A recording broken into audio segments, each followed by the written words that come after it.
How to change language in WhatsApp. That's what I will show you in this video.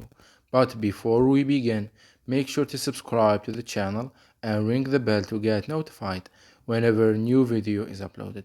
With that said, let's get started. So go ahead and open up WhatsApp, and once you do that, you want to click on the three dots at the top right corner, then click on settings, and here click on app language. You will get this pop-up list right here, in which you will be able to find a large list of languages that you can choose from.